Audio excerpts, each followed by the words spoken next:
And when that happened, this inner teenager roared up, and like I felt like she wanted to like verbally lunge across the table and absolutely decimate him.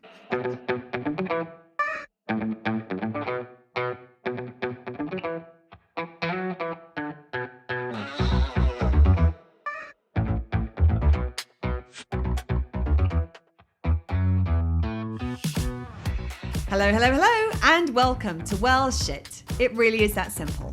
I'm Claire.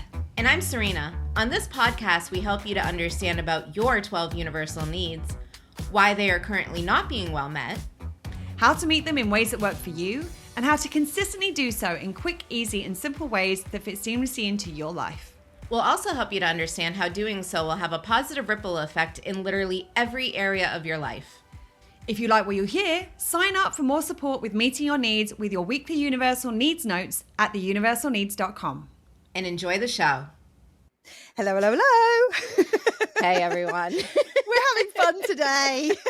If you don't know, how we tend to record is that we tend to record like multiple episodes in one go rather than doing them every week. So we've already recorded one episode, and I think this is attempt number 3 of this one, maybe? Mm-hmm. Third time's the charm. Absolutely. And it has nothing to do with my over-caffeinated ADHD. So just to give a head, yes, we are having fun. I do believe that there needs to be a little heads up because it's been a while since I've been this caffeinated. I decided to use the remainder of my husband's coffee, that was his iced coffee, left in the refrigerator this morning, and put some additional coffee in it because there was only a little bit left. And I'm like, all right, can use the base and then I'll put some more coffee in. So I have my easy instant coffee that doesn't taste great, but when you mix it with all the sugar that was in the other coffee, it's fine. So I put in a little scoop and I'm like, okay. And then I put in another scoop and I'm like, oh, it doesn't look dark enough. But I use my spoon to like swirl it all up and mix it. I'm like, I can't put the wet spoon into the instant coffee. So I'm just going to do a little smidge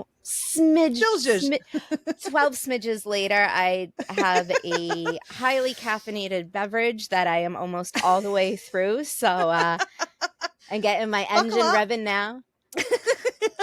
Going. I don't know when it's going to pop, but somewhere in this episode, we're getting like full Serena. So Serena was flagging a little bit before we started this episode. So I think we've gone from maybe a little pick-me-up to a rocket booster. So we're just waiting for that to kick in, basically, at this point. Stop me now. Having such a good time. Oh, dear. And the funny thing is, we even had this conversation recently where I'd seen this thing, which I didn't know, which was that coffee doesn't actually give you a pick-you-up. All it does is it like masks how like tired you are. So it stops you from feeling how tired you are, which I think actually is a good indicator of how well supported you are in terms of your needs generally, because if it seems to give you a rocket boost, that's obviously how you are normally without feeling the tired. So, I mean, I think it's not the best strategy for meeting needs. Like we both do it on occasions as a choice, as a short-term coping mechanism based on whatever else is going on.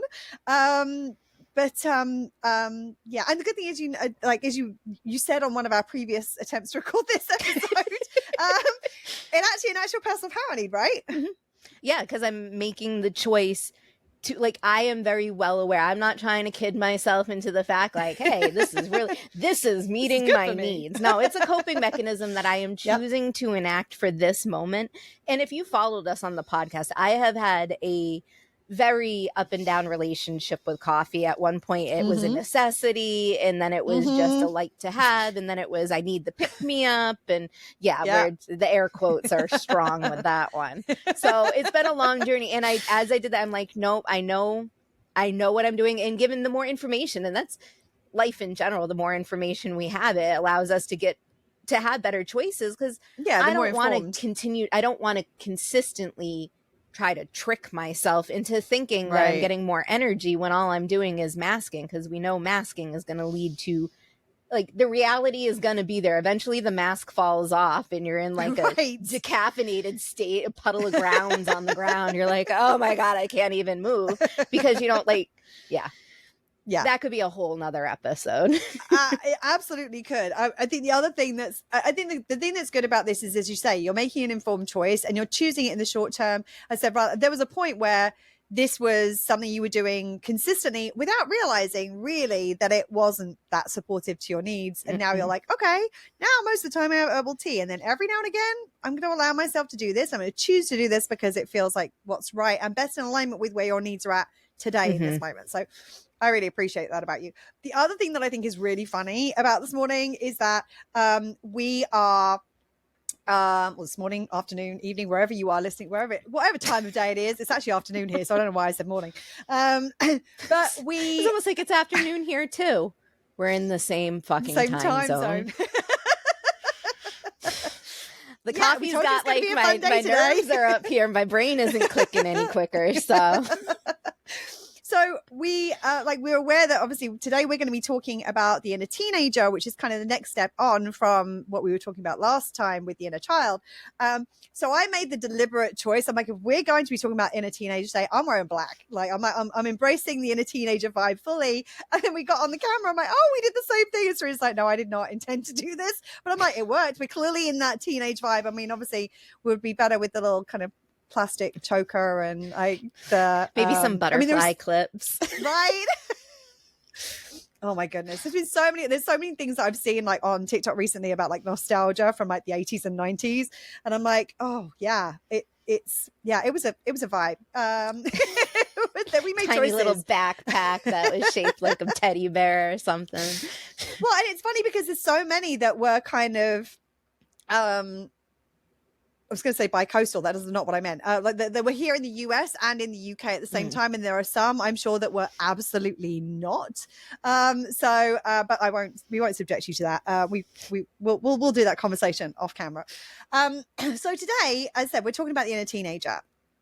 And the reason we're talking about this, actually, you know what? I'm gonna let you describe why we're talking about this, because this was actually your suggestion because of your experience when it comes to the inner child / inner teenager, right? Yeah. Inner child work. It's not something that you should take lightly. Like, as we said in the last episode, you don't really you don't just kind of get to jump in or out of it. You have to be fairly intentional with it. Like sometimes you can meet the needs of your inner child without trying. Or being you can meet your needs of your inner child without consciously doing it. However, if you are consciously intending to, but if you are like bringing your inner child into that work, it is going to be so much deeper. It's going to change. It's going to have more effective and a bigger shift in what you're doing. Right. And I remember when I was doing the inner child work and we get to the point where we're moving along in the process a bit, and then the inner teenager comes out, and I have to say for myself, that angsty girl that was in there had a lot to fucking say. And why did she have a lot to say?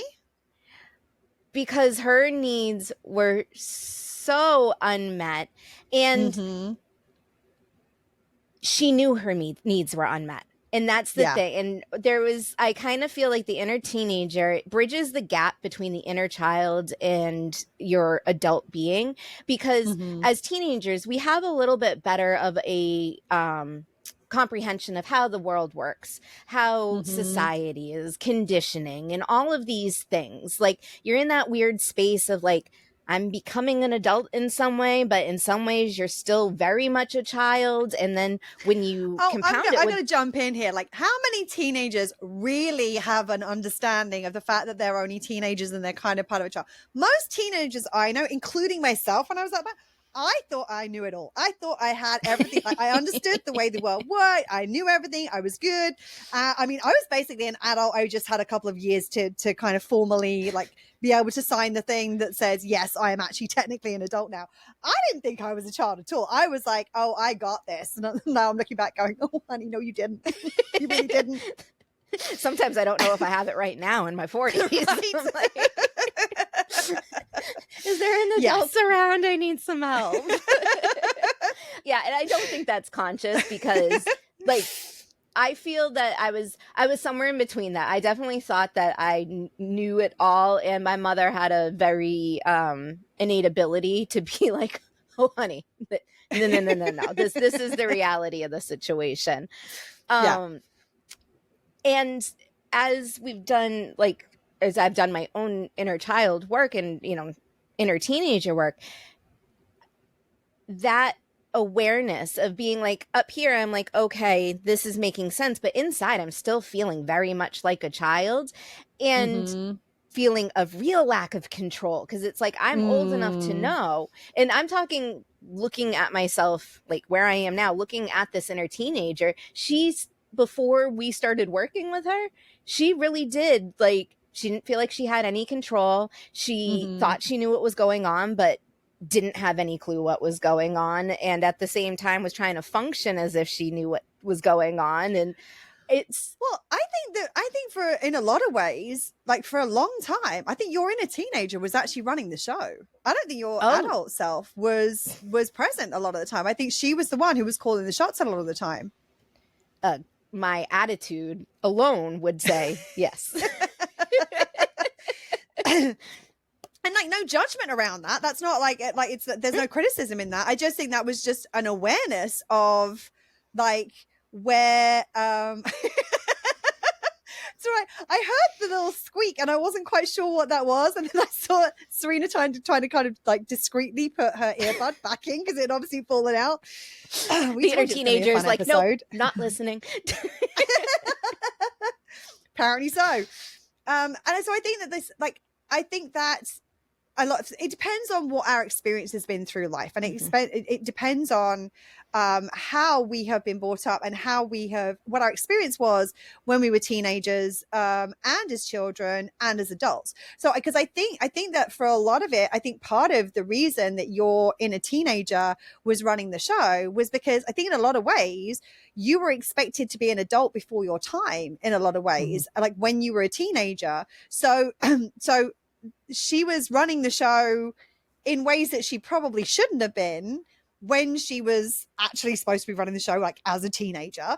And she's like, oh no, I know, I've got this. And I'm like if someone's messing with me, I don't worry, I got him. Like this, I'll sort this out. Don't you worry, leave it with me. And I think that because, and this is the same thing is true with the inner teenager as is true with the inner child, in the sense that all of this, the reason that these parts of us are still present and still so triggered is because at that point in our lives, our needs were not met in the way that we needed them to be met. And what you will find, and this varies, like depend from person to person. A lot of people, that when you first start doing this kind of work, the first thing that comes up is the inner child, because that was the first point in their life where their needs weren't met. And once the inner child is taken care of, then all of a sudden the inner teenager pops up. You're like, oh, where did you come from? Like, I didn't realize you were in there too. Some people go straight to the teenager because it may be that their needs were more significantly compromised at that point in their life, or maybe they hadn't been compromised that significantly when they were younger, and the teenager was the point at which it started to have an effect and an impact.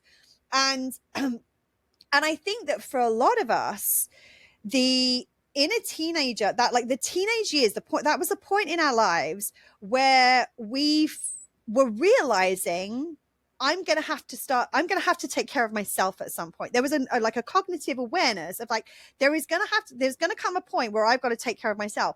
And so at that point, they're trying to figure out from that point in their development, how do you do that? It shouldn't be their responsibility at that point. But again, we talked about the fact like kids of the 80s, like Gen Xers or Gen X wannabes, sorry, like someone who has a Gen X heart and a millennial body. There we go. Because I do think your experience was very much that of of what a lot of our Gen Xers were. I mean, and I was only Gen Xer for 20 days, so I can't really talk. I think in my 20 days experience, I know you would have fit right in. Exactly. But part of me is like, I think both of us are like, we could see the millennial thing. We're like, no, we don't resonate with that. that was that's what we resonate with. That was our experience. So I know that I can joke about this, and Serena knows I'm just having some fun. I shouldn't take it personally. My inner child's like, I'm not a millennial. I'm not a millennial. And your inner teenager's like, I'm gonna sort her out. She doesn't start like pull it together. Like my inner teenager often would get angry at my inner child, and like thinking of it now. Yes, yeah, like, just, and we hadn't talked about that at all, like in the recording of or planning the recording of this. But I'm like thinking, I'm like, she was pissy at that inner child a lot, like because I was expected to be a more adult than most even teenagers were. Yeah, like. Actually, you know what? I'm going to do something that I don't normally do. I'm going to apologize to you if what I said landed wrong. I don't know if it did. But again, given and here's the thing, part of me is really aware of what we're talking about right now.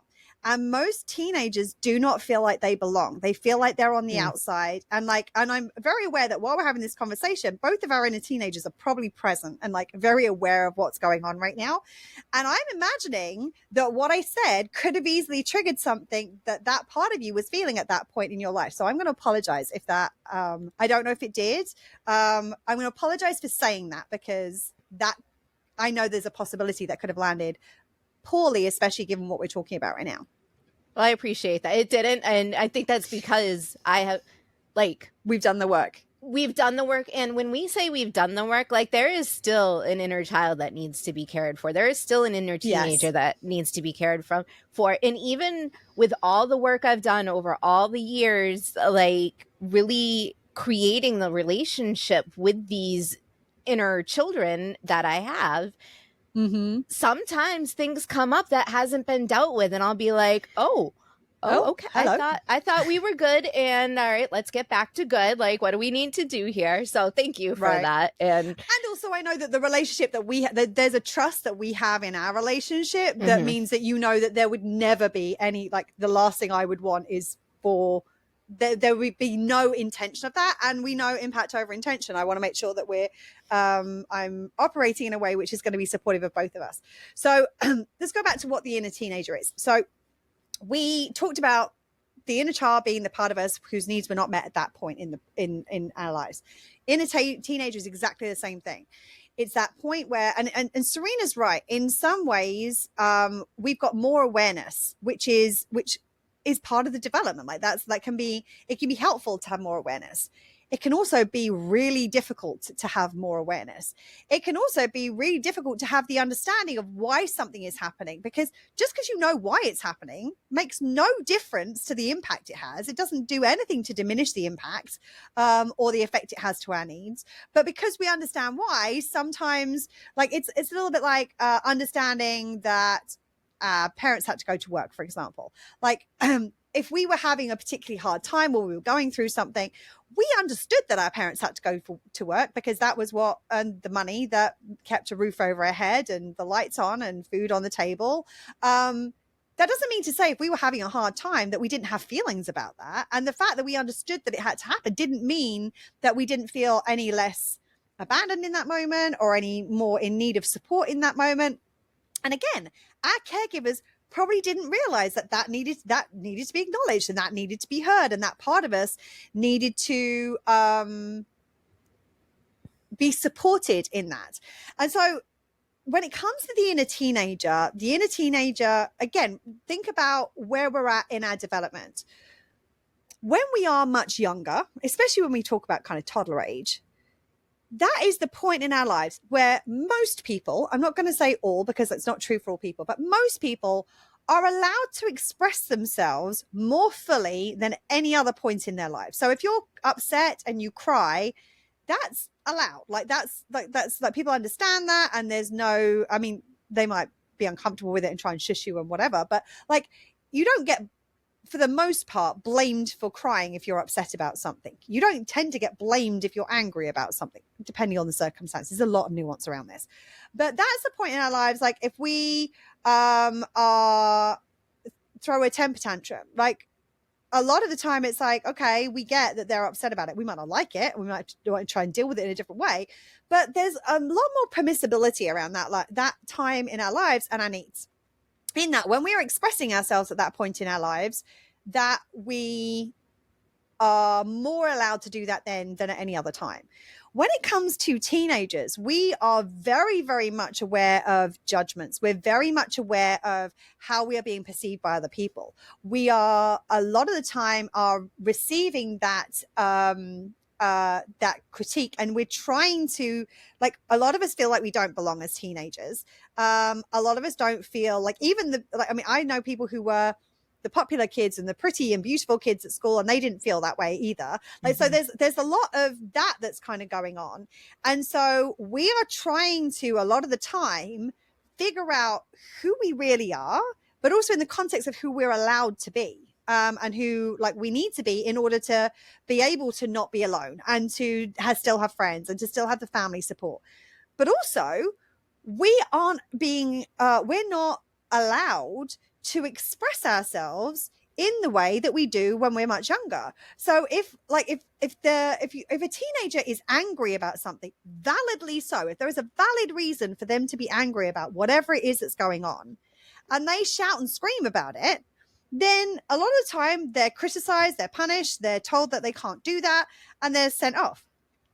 Show me any adult that, I mean, not any adult. There are a lot of adults who still shout and scream when they're not happy about something. Like, I mean, but we expect teenagers not to do that. And I mean, a lot of adults we would also judge for doing that as well. But we don't take a teenager at that point and say, okay, I understand that you're angry about this. Here's how you can go, and here's how you can channel that. Here's how you can process it. Here's how you can address that thing that you're feeling. You're not wrong for feeling that. Let's give you the tools to be able to deal with this in the right way. We're just expected to know, and we're expected to not be a child anymore. And so you have to grow up. Even though you're not development and you haven't finished your development, your brain hasn't finished developing, and you don't have the means to take care of your needs the same way as you would if you were an adult who was earning your money and independent and not relying on anyone else to get your needs met. I also feel like, along with not being able to often show emotion in the same way as you, like, as a teenager that you could as a child, you're also lacking a lot of that support. Like, for my own experience and from what I've seen, like, times are different.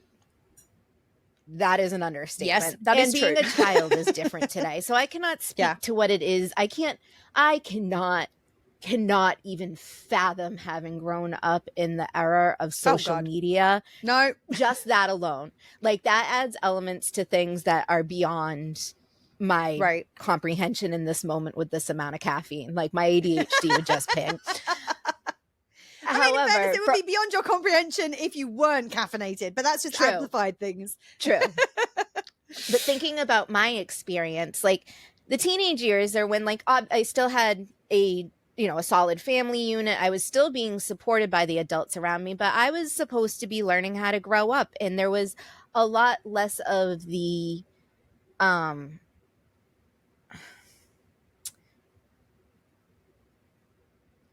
emotional. I want to say, like, I don't want to say coddling, because that's not what I'm talking. That's not what I mean. But, like, no, you're left kind of to your own devices.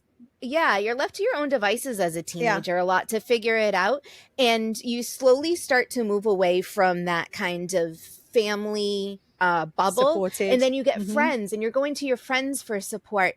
You know, when I was 14, the 14-year-old that I was sitting with wasn't better equipped to help me with my problems. Like, come on, like, looking back at, like, where we would go for advice and that, because we trusted our friends, because they were going through similar things. Or teenage magazines. Like, the problem page of a teenage magazine is not the place you should be getting your advice. Now, admittedly, they don't exist in the same way, but TikTok is not the place you should necessarily be getting your advice. YouTube isn't necessarily the place you should be getting your advice. I do think that, I think that is a part of the natural process of starting to become more independent, that kind of, like, a separation, some kind of separation from the familial unit, to kind of figure out independently, who am I, in order that you can then kind of go off into the world, kind of thing. But I agree with you. And I think that I mean, at that point in your life, you're not really sure who you are. You're trying to figure it out, but you're also trying to be popular and do the things that you're supposed to do to fit in, or you're doing the exact opposite of that to be like screw you guys, I don't want to fit in, I'm going to do my own thing anyway.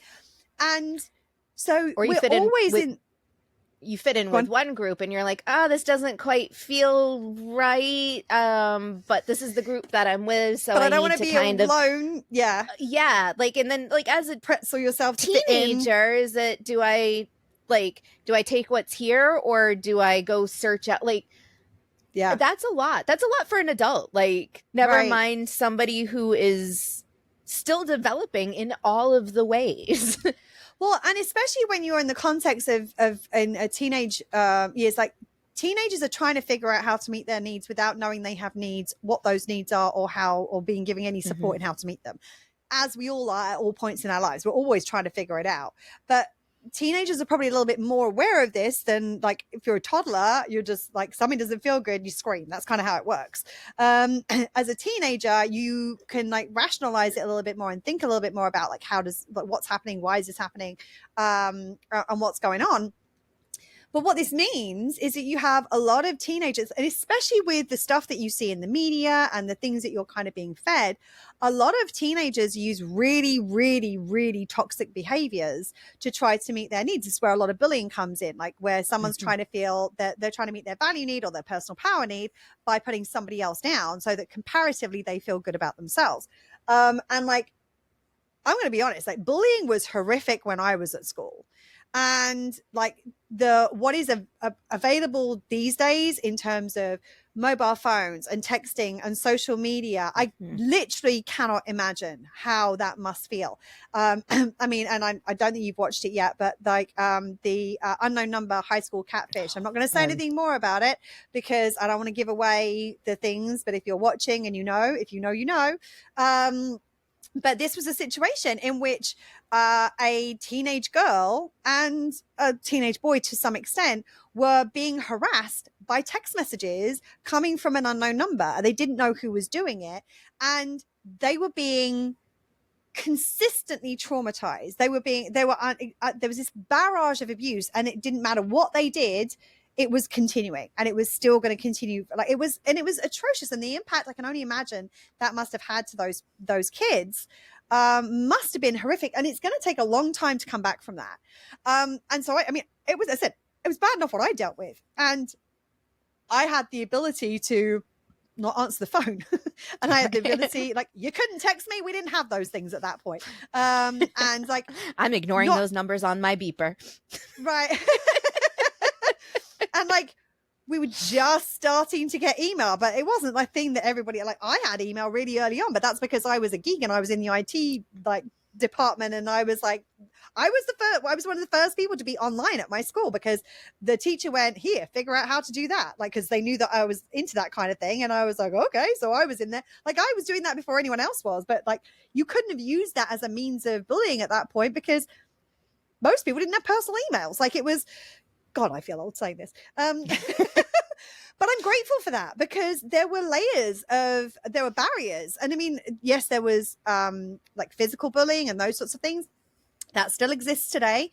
But there are all these other means through which people can try to get their own needs met in ways that not only negatively impact themselves but they negatively impact others. Also, there were lots of things where kids were trying to get their own needs met in ways that compromise their own needs further, like certain behavior patterns, like doing things to themselves, like self-harming in different ways, that would cause them to be even more compromised in terms of their needs. And a lot of times that comes from a need to feel like they've got some kind of control. It's a security need, personal power need. They're trying to get some kind of control in some area of their life because they have no control any other way.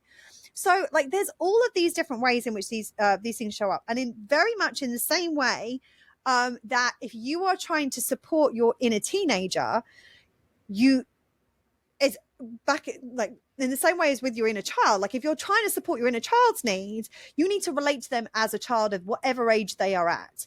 If you need to meet your inner teenager's needs, you need to relate to them as a teenager. Like, if you try to relate to them as a child, that part of it's going to be fuck you, I'm not a child. Who do you think you're talking to? Mhm. And in fact, I think Serena's probably did say that at some point. It's like, I think both of us have probably like at some point along the way been like, what the fuck are you doing? Like, Fuck you. No.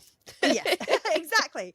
And if you try and relate to them as an adult, they're not there yet. So you need to find a way of connecting with them and meeting the needs that they were not given permission to meet at that point in their life, giving them permission to fully express what is present in whichever way they need to, as long as they're not hurting themselves, somebody else, or the needs ecosystem. So like, for example, one good way of helping them to express, like, because one of the things that comes up a lot with these things is anger.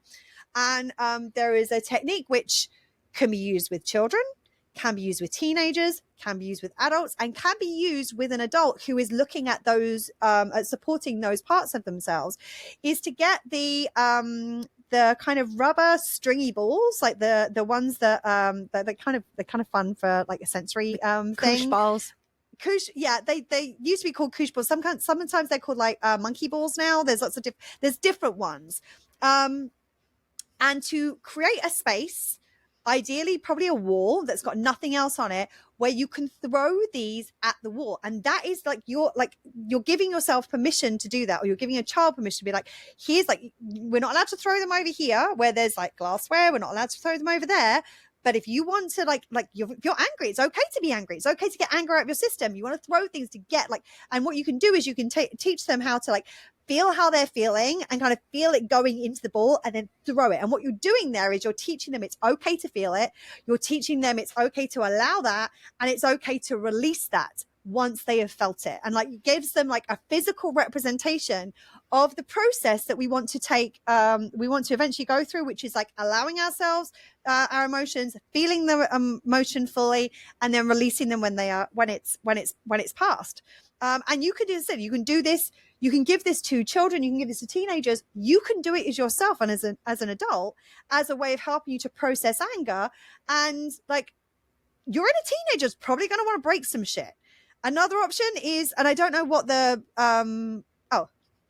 if you're doing this with an actual teenager, it's different. In a teenager, another great way of doing this: go to a rage room. Break some shit at a rage room. Allow that teenager to get out, like feel how they feel, and smash the crap out of a bunch of stuff to process that and be fully expressing that and be recognizing that, and say to them, it's okay for you to feel this way. It's okay for you to want to get this out of your system. Like you're not going to be loved any less by feeling this. You're not going to be loved any less by expressing this.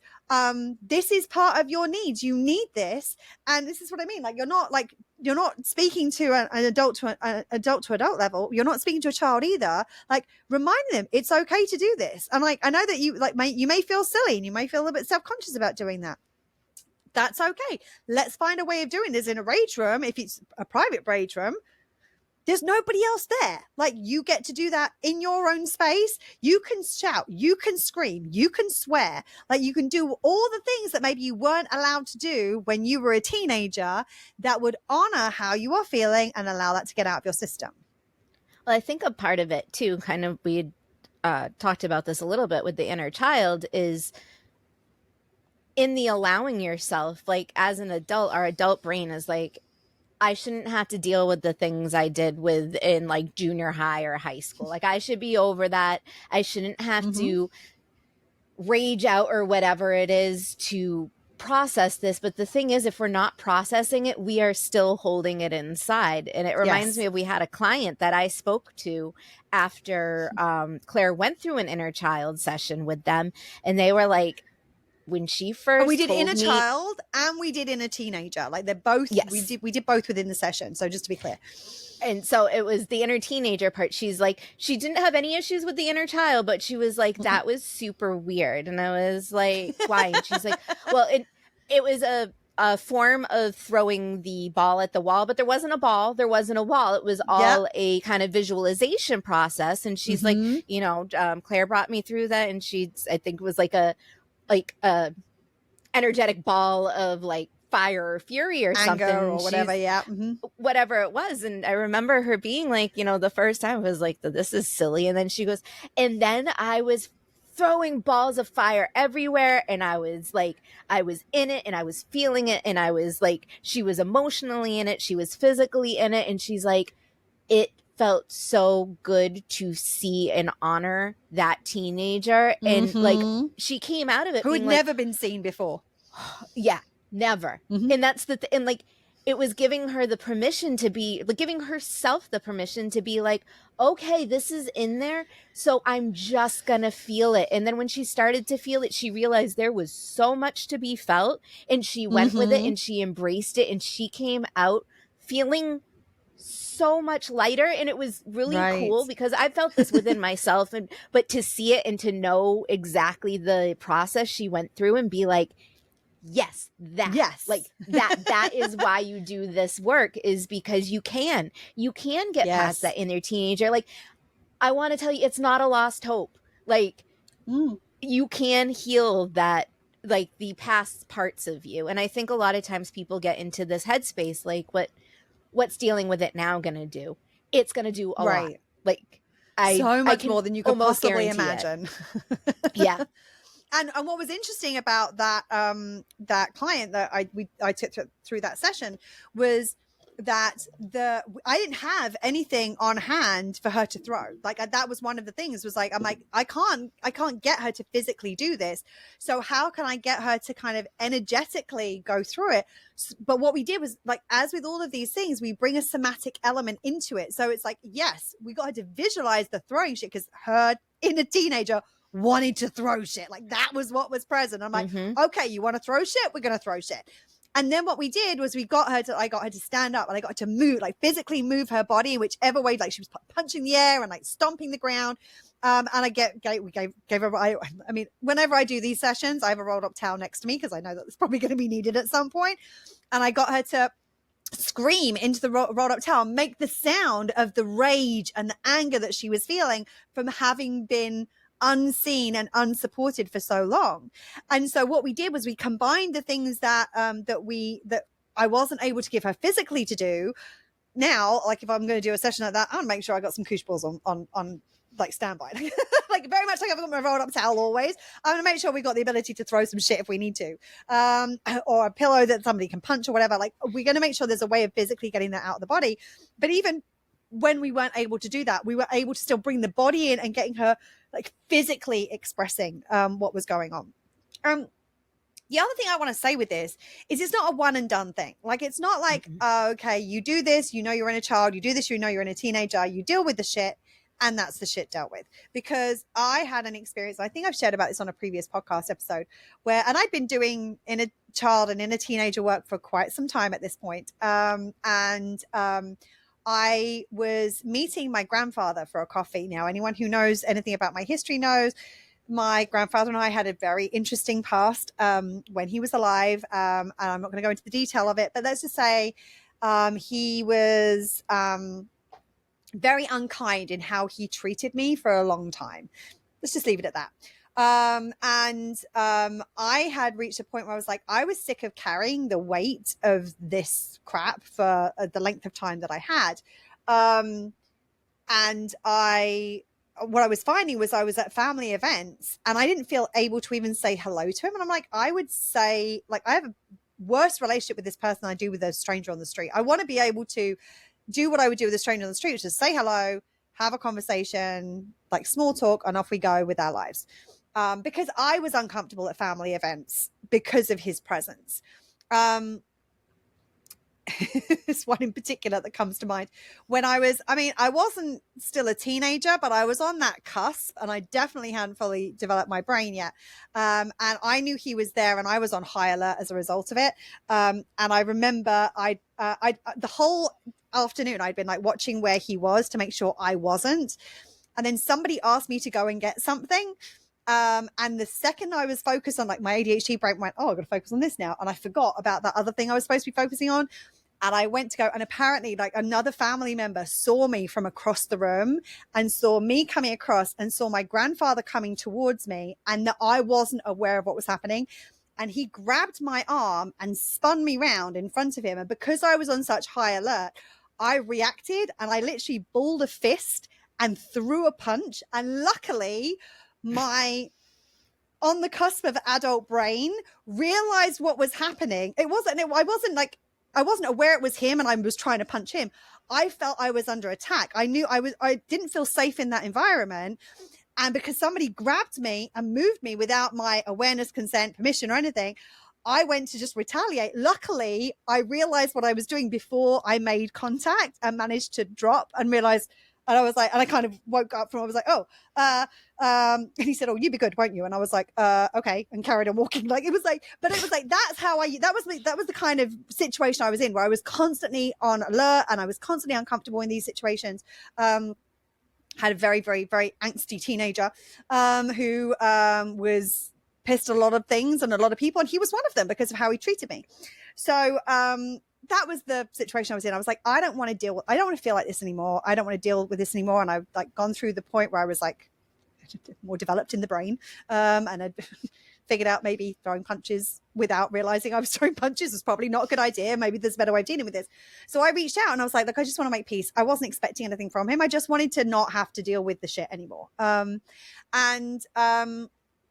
we were sat at a coffee shop and it was very, very interesting because all the time any time I'd been relating to this man prior to this occasion, my inner child and my inner teenager had been the ones sat at the table because I had so much wounding from our relationship from those points in my life that they were the ones who were front and center. My adult self really wasn't there at all. And I was just reacting. Those parts of me were just reacting to what was going on. And it was the very first time, I vividly remember this, where I sat down in front of him. And as I was listening to him, it was adult to adult. Because I remembered seeing him clearly for the first time in my life. I saw how unbelievably insecure he was. Like he would literally finish every single sentence with, so that's all right then. Like, that's all right. And I'm like, oh, you're literally self-soothing. You're trying to convince yourself that it's all, I'm like, oh, wow. Like this guy's really insecure. Like, and I never realized, like I've been brought up to believe that my grandfather was up on a pedestal and like he was this amazing guy and everything. And there were times when he was like, he did some decent stuff and I'm like, he wasn't all bad. But I was like, oh, you're not this like big heroic character that I've been like convinced that you were. And I'm like, you're a little, honestly, he was a child himself in an adult body trying to figure out how to get his needs met in a really, really toxic ways. And it was so funny. So we had this conversation and it was at the point in my career when I was working as a relationship specialist.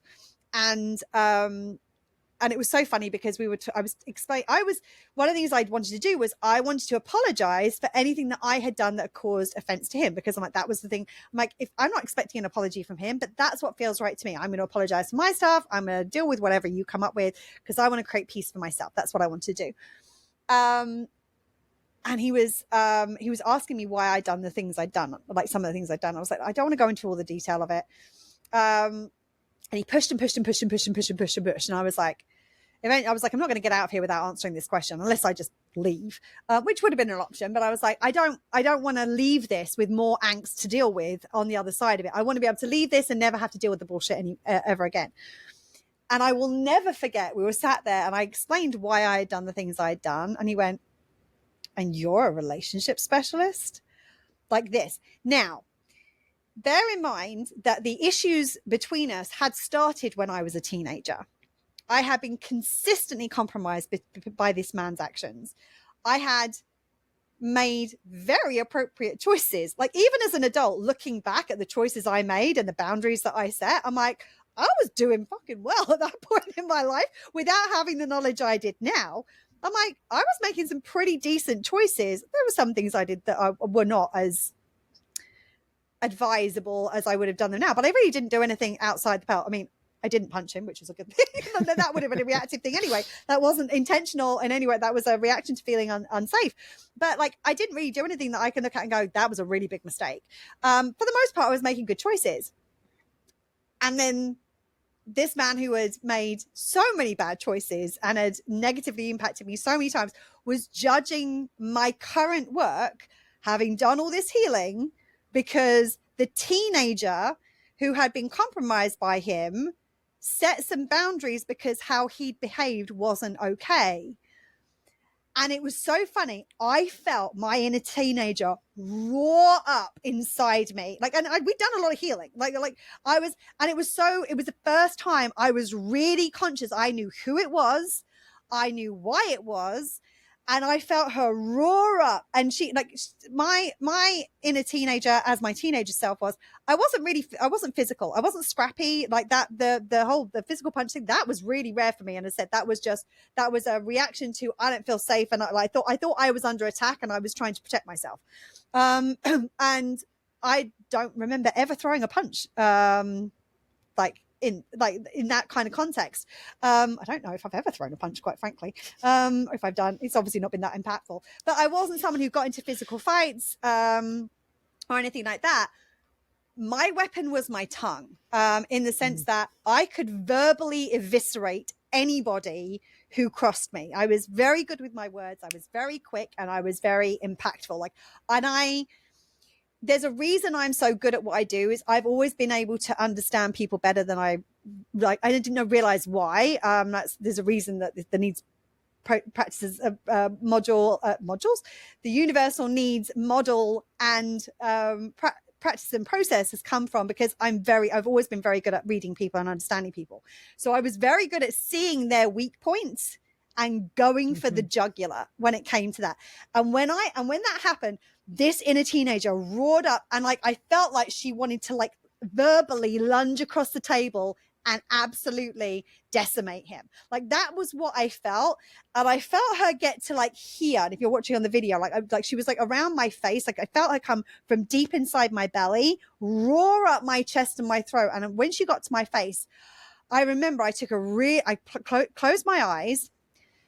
I took a really deep breath, and I had a split-second conversation with her. And I was like, I get it. I know how you're feeling. I know why you're feeling this. Please let me handle this, and we will deal with this together once we get out of here. And the reason for that was I knew he was never, even if she'd come in a very demure, very mindful way, he still wasn't going to approach. He wasn't going to know how to deal with this. He didn't. As I said, I felt like I was watching I was sitting across from an overgrown toddler. Like, he was acting like a toddler in a human suit, in an adult suit. Like, I believe he was human his entire life. I mean, who knows? But we'll see. But like, I felt like he was a toddler in an adult suit because of how he was reacting to his needs not being met, how he was reacting to other people. Like, I could see it all. So I knew that there was no interaction with him that was going to bring this part of me any kind of resolve, any kind of peace. And I knew that if I let her verbally eviscerate him, I'd walk out of here and I then have more bullshit to deal with later, because I wasn't going to like the whole point of being there is I don't want to deal with the bullshit anymore. I just want to be done. I want to be able to show up at a family event and go, hi, nice to see you. How have you been? Oh, that's nice. Good. Nice to see you. Bye. Like, that's basically the relationship I wanted, where there was none of the angst. And I knew if she'd gone in for the jugular, that's all I would be dealing with. I would be more of that to deal with. So I had that very, very brief conversation with her. And the cool thing was, because of the amount of healing I'd done of that part of me, by that point, she knew I meant it. And I wasn't just going to like stifle it, because a lot of people in that boat would have like squashed her back down and said, stay where you fucking are. There's no way you're coming out. And then would have ignored her. And she knew I wasn't going to do that. So, and at that point, I took another deep breath, and I looked him dead in the eye, and I said, I didn't come here to judge you, and I didn't come here to be judged. And I swear to God, if this man had backpedaled any faster, he'd have gone through the wall behind him. Like, he was, oh, no, I didn't mean anything back. Because the adult was the one that responded to him. The adult who knew my outcome, even though I don't think I was aware of the creator approach at that point, but I knew what my outcome was. My outcome was I wanted to walk out of here and not deal with any of his bullshit ever again. And be able to interact with him at family events without causing me angst. So I let the adult take care of it, and the adult took care of it. And because the adult showed up, all of a sudden he was like, because he was in effect a toddler in an adult suit, he's like, oh no, I didn't mean anything about that. No, that's not what I meant. And I was like, okay, cool. All right, carry on.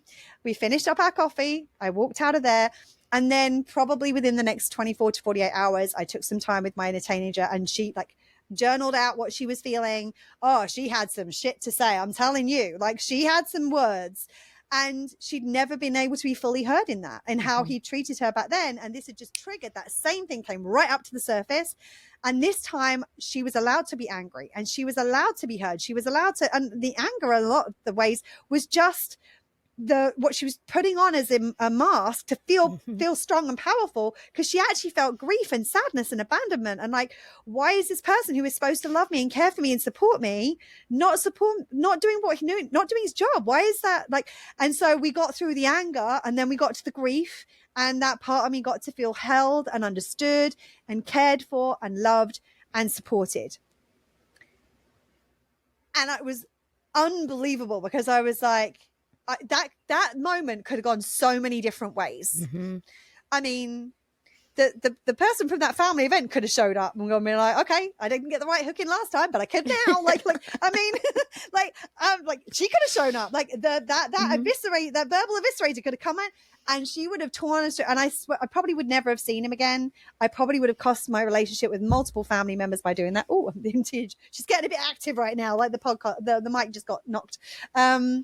And it's so funny because like as we're talking about this, the heavens have just opened here, and this is like torrential downpour, and it's like that's what it felt like. Mother Nature was like, and it's okay that part felt that way. And when I took that time to take care of her, it meant that going forward, I could make choices that felt right for my adult self while never neglecting my teenage self. And in the same way as inner child has gifts to bring, our inner teenager also has gifts to bring. That kind of assertiveness and that individuality and that like owning who you are, even if it's different to the people around you, and being a little bit headstrong at times, and sometimes like not letting things go because you believe in yourself so much. All of those things, they're all qualities of the inner teenager, and they're things that we want to harness, and we only get to harness them once we have first allowed that part to be heard and felt and supported and healed. I think a lot of coping mechanisms, negative coping mechanisms, come from that inner teenager as well. There's been a lot of things in the story that Clara just shared was one of those things that in my own journey helped me, because I'm like, okay, I can talk. It doesn't have to happen right now, like in the way, because I'm like Claire. My words, I was very, even as a child, like I knew what to say to get an effect. I was a little punchy, as we've discussed. And like there was a point in college where it's like, okay, all right, like I know how to win this argument. I mean, I think back and I'm like, come on, like, but all the things, like, I mean, I had a period of self-harm. I had an eating disorder all through my teenage years, and to heal those things, to be able to take the moment to be like, no, we're not gonna handle this in the way that we used to. I had to go back and help that inner teenager process through that stuff, because when I was in a moment where I wanted to do something like that, I needed to speak to her, because that wasn't the rational adult in me that knew my needs and knew how to care for them and knew to focus on my outcome and what I wanted to create. It was that instant gratification of like, oh, you know, enacting, you know, whatever element of the eating disorder was present, or, you know, cutting to feel the release, to feel cold, to feel control in my life. I had to go back to her and be like, okay, like, as you know, like these things aren't things that just go away. Like, you have to keep on acknowledging that they were a presence in your life. And there are oftentimes, even now, where I'm like, you know, I have certain feelings and I'm just like, all right, like what's going on here? I know where this started. And for me, it's going back to where it started for me, and then realizing where the outcome I want it to be now is, because my outcome as a teenager was to get the shot in and be like, what now, bitches? And now I'm like, yeah, what now, bitches doesn't usually protect my peace in the way that I need it to. I got to jump in here. So, no, your outcome as a teenager was to protect your needs or support your needs. And the BAM, what now, bitches, was the strategy that she tried and she seemed to find work best than anything else. Same thing as the eating disorder, same thing as the self-harm. All of these were ways that they were trying to get their needs met in the absence of being supported in learning other ways of doing it. And here's the thing. One of the biggest things that comes up around this is to acknowledge them for the ways that they met their needs and let them know this. A lot of the time there's so much shame, like there's something wrong with me because this was the way that I dealt with something. And to acknowledge that part of you and say, it's okay that you did the things that you did. Like, I mean, I'm not saying it's okay that if you negatively impacted somebody else, but not necessarily even it's okay, but I understand why you did the things that you did. I understand what you were trying to do at that point. And I understand you didn't know another way of doing it at that point in your life. And it's, and I'm sorry that you didn't get the support that you needed to know other ways of dealing it without resorting to these strategies, because you hadn't been taught that and you hadn't been, and I mean, and we know from like our own experience, our caregivers didn't know. So how on earth were they going to help us figuring this out? Like, there still things that, I mean, show me any adult that hasn't had a crappy coping strategy for something at some point in their life. And I'll show you probably an alien, because that's probably not a human being in my experience. I've yet to find one. And so a lot of the time it's more than just taking care of the need. It's also addressing the impact of how they were treated according to the way that they chose to get, or they tried to get the need met. So it's about trying to letting them know there's nothing wrong with them, that maybe they didn't make the best choices back then. But that's because they didn't know other choices. They didn't know how to do it in other ways. We now know other ways of doing it. So let's try some different ways. Let's look at another way of doing this. Like, what needs is it that are seeking to be met right now? What is it that are, what are some ways of doing this that would feel good to you? I mean, like as an adult, maybe throwing shit at the wall doesn't really resonate with you as a way of getting, like, processing your anger. But as a teenager, sure as shit, that's probably a way that might help. And the same thing, and again, like teenagers were sometimes criticized for the language they used or for being moody. I mean, I always think it's extraordinary that teenagers are criticized for being moody when their hormones are off the charts. Their development, their emotional development has increased to a certain point, but not to the eventual point. And it's like, well, they're dealing with a lot. Like, how has there been support for the stuff that they're dealing with? Have they been given guidance on how to deal with it? And sometimes internalizing that is part of that. Like, what do you expect them to feel? Sunshine and rainbows when they're dealing with a bunch of shitty stuff? Like, are you all sunshine and rainbows when you're dealing with a bunch of shitty stuff? Like, I don't know. And I think I'm not. Like, we hold teenagers to, and you said this at the beginning too, we hold kind of teenagers to a different expectation. It's like, you're not a child, you're supposed to be an adult, but you don't get the freedom of an adult. I still, have this control in your life, but figure it out. You need to figure this stuff out for yourself. And it's like, most adults don't have this shit figured out. Like, no, and absolutely. They are so quick to be like, you're losing your temper over this. And it's like, well, I saw you lose your temper last week. Like, right. What's the difference? Yes. Because you're an adult, you get to do it without any sort of consequence. But I don't know what's going on with my body or my mind or anything, and I'm supposed to hold my shit together as a teenager. Come on now. Right. And so this is where us, like, there's kind of two levels to this. Obviously, like, if you are supporting a teenager, like, owning where you make mistakes, owning that you don't have all the answers, showing how you process when you're angry or hurt or sad or frustrated can be often really helpful, because it can give them some insights into ways that they might be able to do the same thing. And if you are supporting your inner teenager, it is giving that unadulterated love and support to that part of yourself and working with where they are at. Like, yeah, okay, you want to, I mean, if I had, as a teenager, called my grandfather some of the words I wanted to call him, oh, you better bet I would be on the back end of not so fun consequences from everybody. Like, nobody would have been okay with that shit. But you know what? He was behaving like some of those words I wanted to call him. So being able to journal and call him every name under the sun and be like, okay, I've got that out of my system now. It's okay that I felt that way because his behavior was not okay and it negatively impacted my needs. Now that we've processed that, now how do we also support our needs? How do we, like, what was the, like, yes, we might be, emotional experience expression might be a big one. It's at the surface. We've got to get this stuff out. But then the next one might be, well, what he did had a negative impact on my value needs. So how do I value myself now? How do I know that his behavior has no bearing on my worth? I'm reminding myself of that fact, reminding myself I'm worthy of being treated with love and respect and support and encouragement. That's one of the ways we make our value need. The other thing, maybe we didn't meet, maybe our personal power need was up because we didn't feel like we had a choice. Now we have a choice. How are we going to choose? What are we going to do with this? And again, doing it from that kind of how you would speak to a teenager, how you would support a teenager with that, who you can have more frank and open conversations with.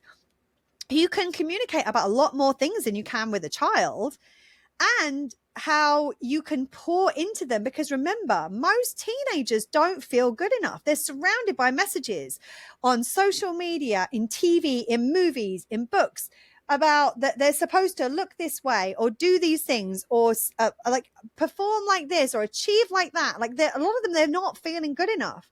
And so one of the most important needs is three really big ones when it comes to teenagers. Okay, 4 really big ones when it comes to teenagers. Any advance on 4, Claire? I mean, there's 12 in all honesty, but there are 4 really big ones. The first is security. Like, they need to feel safe with you. They need to trust you. You need to build trust with them. The second is emotional experience expression, because they don't often, their hormonal changes are such that they're feeling a lot of stuff, but they don't have permission to express that. The third is value. Value is a big one. Like they don't feel good enough. So you want to pour into them and pour into that. Like, yes, you are enough. Yes, you are loved just as you are. And the final one is personal power. Because as Serena was saying, like, a lot of the time they're expected to behave like adults, but they don't have the choices, the free choice that adults have. So it's like, those are the 4 big ones. If you're working with your inner teenager, those are the 4 you want to be working with, plus any that are specific to that individual, like to your experience at that point in your life. And by doing that, you are able to connect and get that part of you to the point where they're not wanting to roar up. It's funny because there have been times since then where, not the same situation, where I've been in a similar sort of position, and it's almost like I can see my inner teenager like raising her eyebrow from across the room as if to say, are you going to deal with this? Like, yeah, I got it. Don't worry about it. Like, whereas previously she would have jumped straight in and taken over and totally dealt with it, not in the best way for anyone involved. Now she's more like, really? Are you? I'm like, yeah, I got this. Don't worry. Oh, okay, cool. She's going to go back to whatever else she was dealing with. And that's the thing, is that now it's not that part of me is gone, and that fire and that passion and that power and that all of that is still there inside of me, and that fuels me at times. I can connect to that part of her without the other part of her needing to take over. I'm curious, is there any, like, I know we're over time. I know this is like a big thing for both of us. Like, we could both talk about this for a long time, right? Yeah, absolutely. That's why I'm like, oh, there's like 40 things I want to say, but no. Okay. So thank you for being here. Thank you for watching. Thank you for listening. We appreciate you and your inner teenager. And very much the same way as we did with the last session, I really encourage you to take some time today to connect with your inner teenager, and a lot of the time that's going to take the form of like validating yourself, of valuing yourself, of starting to fill that hole inside that was probably very present at that time with the I don't feel good enough or I feel too much, which are actually both 2 sides of the same coin. Take a little time this week to take care of that part of you and to pour into that part of you, because it'll make a difference to you as you experience life as an adult, as well as to that part of yourself. So thank you for being here. Thank you for watching. Thank you for listening. We'll be back next week with another episode. But between now and then, remember to stay safe, take care of yourself, and continue to meet your own needs. Lots of love. Bye. Bye, friends. That's it for today. If you like what you heard and would like to see some of Serena's awesome facial expressions, check out the video podcast on YouTube. And remember, when you're doing inner child work, be sure to check in with your inner teenager. There could be some healing there that can make a huge difference to you and your needs. Well, shit. It really is that simple.